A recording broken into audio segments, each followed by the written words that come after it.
Alrighty. Let's see what we got going on here. Oof. So, rough week of exams, and then I finally got the piping in, and then I was able to finish this, which is what I was talking about, the heat shield. So I got the heat shield here that protects the cold air intake that goes up here from all the hot air from the radiator, because originally the intake was right here, and it was just sucking up all the hot air, which is trash. So for performance, obviously, and whatever cars run at, I don't know what the ideal temperature of this engine's running at, 200 to something, a little over 200 degrees Fahrenheit. I imagine what's blowing off the radiators around the 150 or so, 160. Who knows? I don't know what the change in, to be engineering the change in enthalpy and like the workflow through all this and all that other stuff. Basically, the heat coming off the radiator. I have no idea what that is, but I know it's definitely got to be at least 150 degrees. And then you have the engine block right here. That's keeping everything warm. So this is way better off. It's farther away from the engine, and it's not getting air from this, and it's tucked in a nice little corner here. The idea, if I had more of a box shape of a piece of aluminum, then I would do it, but living on a budget, so whatever I have. Just quickly, in case you, I don't know if I've ever said this, but this radiator fan mount right here is actually an old lifeguard sign that was bent up, and I repurposed it. And then this right here is actually a no parking sign that fell down. It was also slightly bent, and took care of that too. So I don't know, something with me and signs, but that's good. And then I have an air duct from down there, which I will stick. You see that right there, that hole? Now it's pretty open. I'm going to take care of that later. That's just for testing purposes, and I'm going to probably put some grates and stuff in there so that dirt and whatnot can't just come flying up from the other side of the car, because in the summer, Florida, asphalt's going to be really hot, and that's hot air going up there as well, which is no bueno. So I may just take it off. It's super easy. It's actually just a hose clamp that's got it in there. That's actually really securely holding it in, and there's also a nice niche up there. I have to get on the car to show you, but I'm not going to do that now. But super snug in there, and you can see the outlet right there, which goes right up to the intake. So these cold winter days and everything are perfect. As long as there's not much for rain and whatnot, that's perfect. Even when it's hot out and whatnot, it'll be much better than all the inside temperatures. My only problem with that is obviously the dirt intake and moisture from rain and whatnot. So I'll attack that by either baffles in that or some kind of grated something. I don't know. But that's pretty much it for under the hood that I've done recently. I just did the new plugs, distributor and whatnot. You just saw that. So that's where that stands. And then I just pulled out the old shifter, got back to this. So here's a new shifter and a new short shifter. And I finally popped these beautiful little plastic bushings off the old one. And to do that, I just basically threw it in this jack over here so I can hold it steady. Unless, I mean, you have a vise or some kind of clamp, that'd be almost ideal, but I just use that, and I just popped these at an angle. Like, these were very loose on the old one. They're very firm now, but I took them at an angle, and I just whacked them with something flat, which was over there, the part of the jack, and after a couple tries, they kind of came off. But the main issue is that we had done this a while ago, and Manazzi had sanded down the balls on these ends, which are, where's the old shifter? Oh, sorry. Here. These little balls right here, where the bushings go on, they're too big on this. They're really fat. And I was worried about cracking these bushings, and he sanded them down too much, and then the bushings just popped out. So I was like, what the heck, I'll get another one. And one of my friends, shout out to Amza, he had done this, and he's like, dude, you just gotta whack away, man. And so I froze this overnight, the shifter, to help the metal contract as much as it could, which it's not going to obviously do much, but hopefully it worked enough. And then the plastic, I gradually heated up in warm water, and once you got the hot water, didn't want to crack those at all either, because they're like I'm pretty sure it's nylon. I'm not sure what it is, but if I had to guess, it's nylon. And then I just use my car as a press instead of whacking away. I just use my car as a press, and to do that, which I think is kind of innovative, is you can do this at home too. All you need is a jack. So just use a jack up the car, and then stick the jack. I just stuck this under here like this. Well, I can't do it now, but basically I had it like this, and then I lowered the car slowly onto the top of this shifter right here, and just pressed that in, which worked beautifully. And then for the short one, I just did this. I just stuck it on here like this, and then jacked up the jack slowly up onto the lower frame of the car. And you obviously got to use, a solid piece of chassis or something. And definitely, it actually lifted the car up more than I thought it would. Probably about an inch, and then it popped on. But that's how I did that. So those are on now, and now I'm going to slide that in to the car, and that'll be pretty much good to go. And let me bring this over here just to show you that absolutely nothing. Put that right there. Ah! I'm strangled by my electrical cord. In case you were wondering what time it was, it's like 5:30 in the morning. So that's it. And I just gotta slap that bad boy right back in that socket with these are the linkages, and put that back together, and that's good. And then change out the size of these bolts. So the lower end of the cable down here ends up hitting the frame. So with the new shifter, so you have to raise this end up a little bit. And I have all the supplies down there. I have like they're in that. Yeah. They're like these little rubber mount spacer things. I don't know what they're technically called, but I'm using them as spacers. So I got these from Ace. And I just stick two of those, one under here, one under there, and then some washers down under here, just to level it up a little bit. Give that bottom end some clearance. And I had to also cut away part of this nylon frame. I'm guessing was what it is right here. You can see the cutouts there. Just got to cut some of that out so the cable could hear that it's hitting the frame, but not the plastic. It used to hit the plastic. So that was taken care of. And that's it. So as soon as that's all done, you could put the shifter be done. Then you put the main piece of trim here, and then start putting all the other panels back in my radio, which I've missed for a month and a half, and can't wait to hear again because it is absolutely phenomenal, the stereo system in this thing. I think it's mainly because it's a closed car, and the whole the sound in this car is just amazing. It's absolutely amazing with the sub and the new speakers. Oh no, it's absolutely great, and I've been really missing it. So definitely want to get that up by today, and I'm going to go to bed as soon as the shifter's done, and then pick back up later, and hopefully Manatsu will be able to help me with putting the trim back in. I just need enough trim to put the radio back in. That's all I want. All I want for tomorrow before I go to work is to put the trim back in so I can bump. That's it. So that's where it is, and catch you when something else is interesting has happened. Boom. Welcome back. So we got a couple of tasks today for Kennan's car. Basically what we got, let me go over here real quick. What we got going on is we're going to finish installing the shifter. He put it in the other day. It's pretty nice. It's a lot shorter than the other one, but these bolts down here are not the right length, so we're going to take these out and replace them with these bolts over here, put them in, make sure that this is at the correct height, so we can start putting all of his panels back in.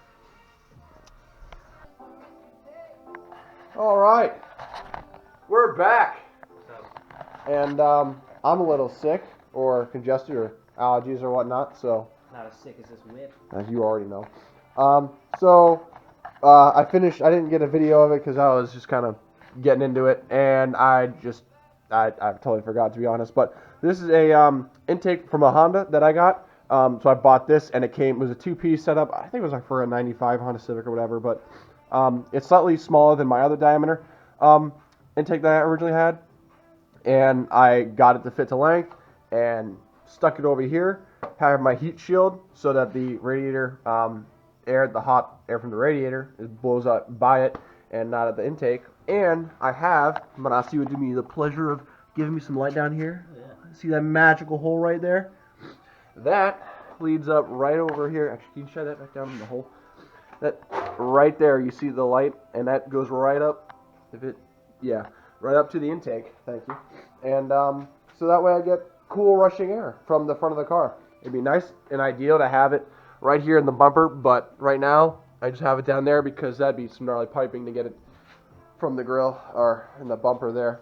So this is quick and simple, and it was really easy to do because the other pipe, the Honda pipe, had like a what is it called? Like the submarines, they have like those, the scopes with like the S basically, like an integral sign. But it had it was like an S. Yeah. I basically cut one end off, and then it was straight, and then an L, and I just stuck it in there and have it down there, and it fits in perfectly between the chassis of the car and the shield down there, and then I have it stuck with the hose clamp, and it's not going anywhere, so that's perfect. And I'll have to get a temperature sensor or something, or infrared temperature sensor on this sometime. But I showed Manatsi after driving the temperature of the pipe over here. This was significantly cooler than this. You could it was quite the difference. So I have some tape that I'm gonna wrap it with. I put it away, but it's like a heat reflective tape that's supposed to help keep the intake tube cooler. Just like all the little things add up, especially here in Florida. So that was done, and you guys already saw the whole ignition stuff. But today, mainly, was the fact that we got the interior. I got the interior done. Manasi was busting the ball. So, I mean, yeah, pretty much the inside of his car is put back together. You got the glove box back, the center console, all that stuff. So there's a new short shifter. Oof, let's go take a gander at that.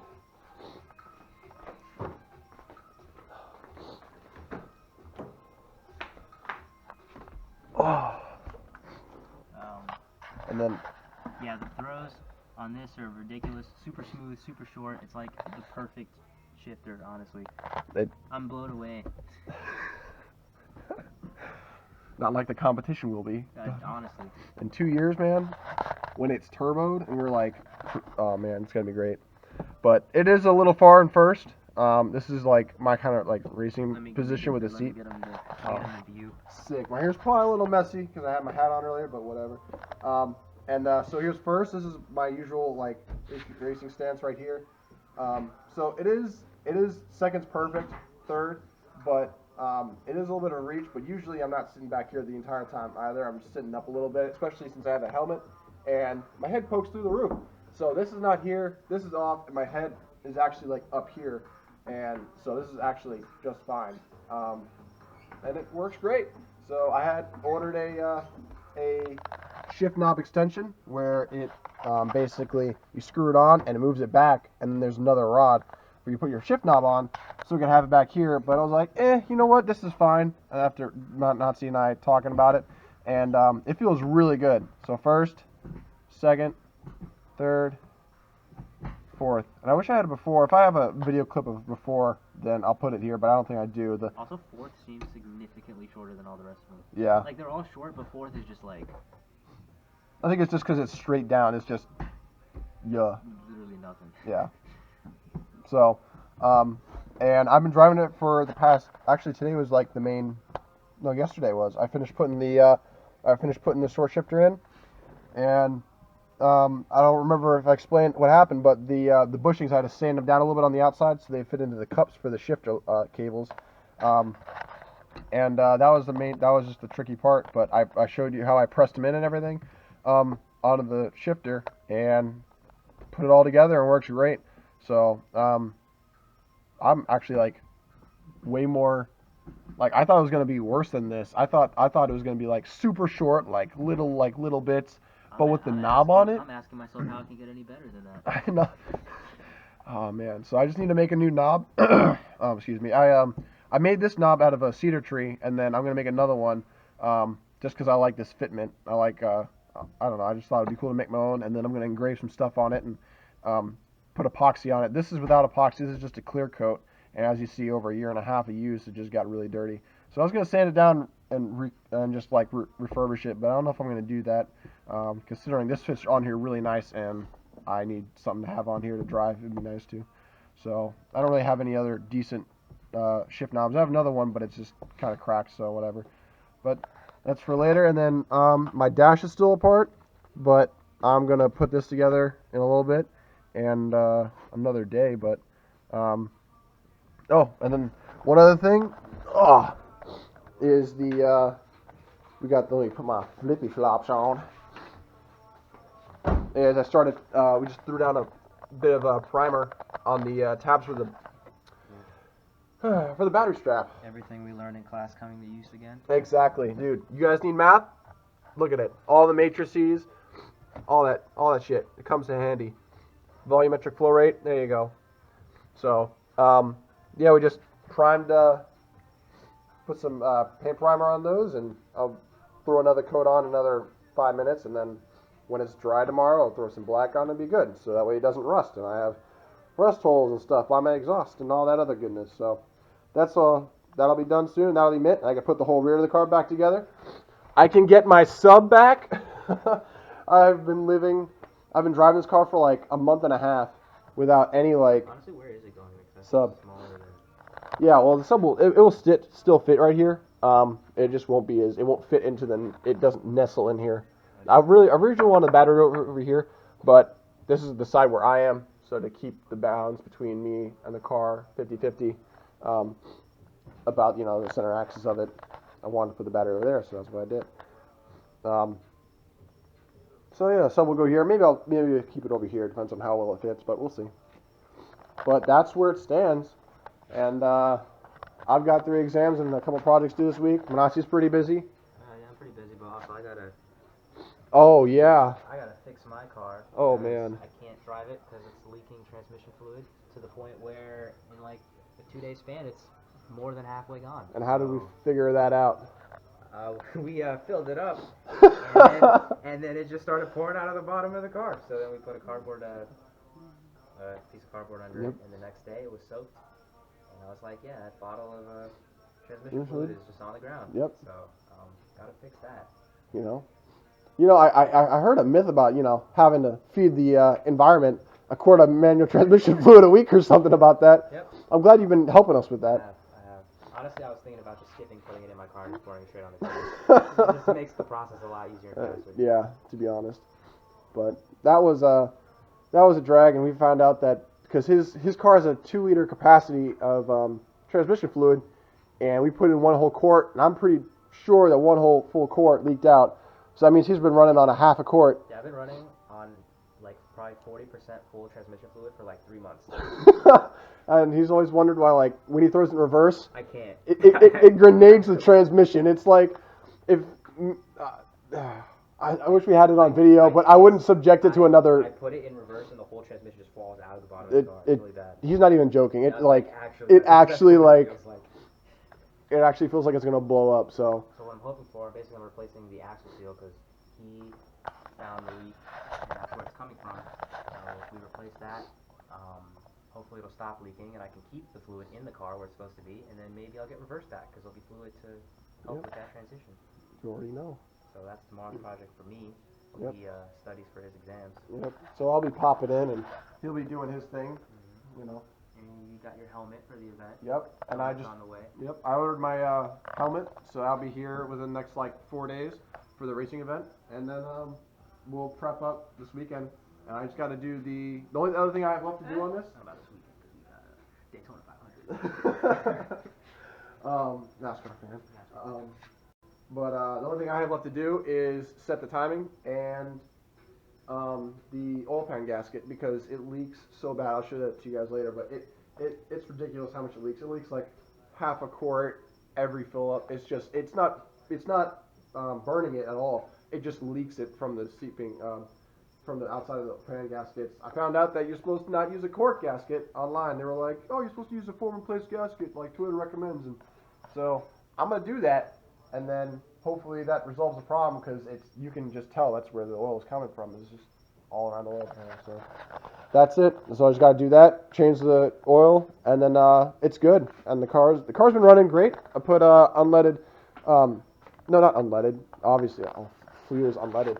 0% octane fuel in it, and I haven't noticed a big difference, but it just does. We'll put in the video clip of it. With the unleaded fuel. With the Versus the previous unleaded fuel. Yes. So, but it sounds way better with everything that's done to it. With everything that's been done, I've done the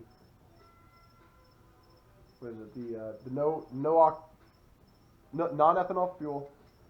I've thrown in fuel injector cleaner, the whole intake system, port and polish the heads, the cold air, all the ignition, spark plugs. Well, it's part of the ignition, so the only thing that has left is just making sure the timing's on point, and I'm pretty sure it's not. But other than that, that's pretty much it. I mean, it sounds like a little bit, but the time it takes to do all that and have it run, whatever, it just takes time. So, but yeah, and there we go. You've got a week, and the main stuff's been taken care of, and so you're gonna be on your way. Yep. Y'all catch me out there on Palm Beach International Raceway. Yep. I'll be there to just watch. Yep. Literally. Take videos. Car needs any service, I'm there. Yep. So, because obviously you can't drive that right now. Yeah, that's not going on the track. Yeah. For a bit. So. Or on the street or anywhere. That's sitting right there. She's in timeout. She's been naughty. But yeah, and then that's I think that's it. That's where we're gonna wrap it up. Bada bing.